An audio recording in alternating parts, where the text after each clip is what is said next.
ನಮಸ್ತೆ ರೈತರೇ. ಈ ಒಂದು ದಿನ ನಾನು ಮತ್ತೆ ಈ ಕಡೆ ದುರ್ಗದ ಸುತ್ತಮುತ್ತ ಒಂದು ತೋಟದಲ್ಲಿದ್ದೀನಿ. ಇದಕ್ಕೆ ನಾವು ಒಂದು 2 ಸರಿ ಗೊಬ್ಬರ, ಒಂದು ಸರಿ ಟಾನಿಕ್ಕು ಮತ್ತು ಮೇಲ್ಗಡೆ ಒಂದು ಸ್ಪ್ರೇ, ಏನು ನಾವು 4 ಪ್ರೋಸೆಸ್ ಹೇಳ್ತೀವಲ್ಲ ಆ ಪ್ರೋಸೆಸ್ ಮಾಡಿದ್ದೀವಿ. ಈ ಮಾಡೋದ್ರಿಂದ ಈ ಒಂದು ತೋಟದಲ್ಲಿ ಆಲ್ರೆಡಿ ಒಂದು ಕಟಾವು ಆಗಿದೆ. ಸ್ವಲ್ಪ ಲಾಸ್ಟ್ ಟೈಮ್ ವೆದರ್ ಕಂಡೀಷನ್ ಸ್ವಲ್ಪ ಕೂಲ್ ಆದ್ರೂ ಇಲ್ಲಿ ಒಂದು ಬೆಳೆ ನೀವು ಈ ತೋಟದಲ್ಲಿ ನೋಡ್ಬೋದು. ಏನಪ್ಪ ಅಂತಂದರೆ ಎಲ್ಲ ಗಿಡದಲ್ಲೂ ಕುಂಚಿಗೆ ಚೆನ್ನಾಗಿ ಹಿಡಿದು ಮತ್ತು ಕಾಯಿ ಸೈಜು, ತೂಕ, ಇಳುವರಿ ಈ ಒಂದು ಟೈಪಲ್ಲಿ ನೋಡ್ಬೋದು. ಒಂದು 15ರಿಂದ 18 kg, ಕೆಲವೊಂದು ಗಿಡ 20-25 kgವರೆಗೂ ಬಂದಿದೆ.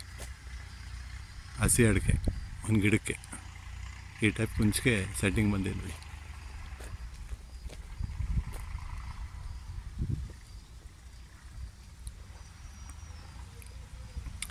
ಸಾಧಾರಣವಾಗಿ ಒಂದು 12ರಿಂದ 18 kg ಅಂತೂ ಎಲ್ಲ ಗಿಡದಲ್ಲೂ ಅಡಿಕೆ ಇದೆ. 20 kgದು ಇದೆ. ಕುಂಚಿಗೆ ಚೆನ್ನಾಗಿ ಬಂದಿದ್ದಾವೆ. ಅಂದರೆ ಕುಂಚಿಗೆ ಸೆಟ್ಟಿಂಗ್ ಚೆನ್ನಾಗಿ ಬಂದಿದೆ. ಇದೇ ಟೈಪ್ ಮೇಂಟೈನ್ ಮಾಡ್ಕೊಂಡು ಹೋದರೆ ಒಂದು ಬೆಳೆ ಮಾಡ್ಬೋದು. ಯಾಕಂದರೆ ಅಡಿಕೆ ಒಂದು ವಾಣಿಜ್ಯ ಬೆಳೆ ಆಗಿರೋದ್ರಿಂದ ಅದರೊಳಗೆ ನಾವು ಯಾವ ಟೈಮಿಗೆ ಏನು ಖರ್ಚು ಮಾಡಬೇಕು ಅದು ಮಾಡಲೇಬೇಕು.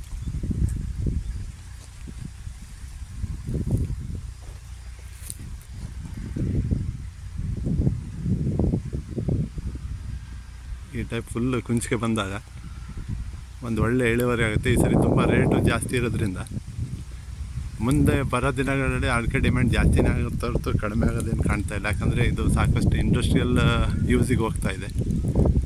ಸಾಕಷ್ಟು ಪೇಂಟಲ್ಲಿ ಮತ್ತು ಚೈನಾ ಕೂಡ ಇಂಪೋರ್ಟ್ ಮಾಡ್ತಾ ಇದೆ ಇಂಡಿಯಾದಿಂದ ಅಡಿಕೆ.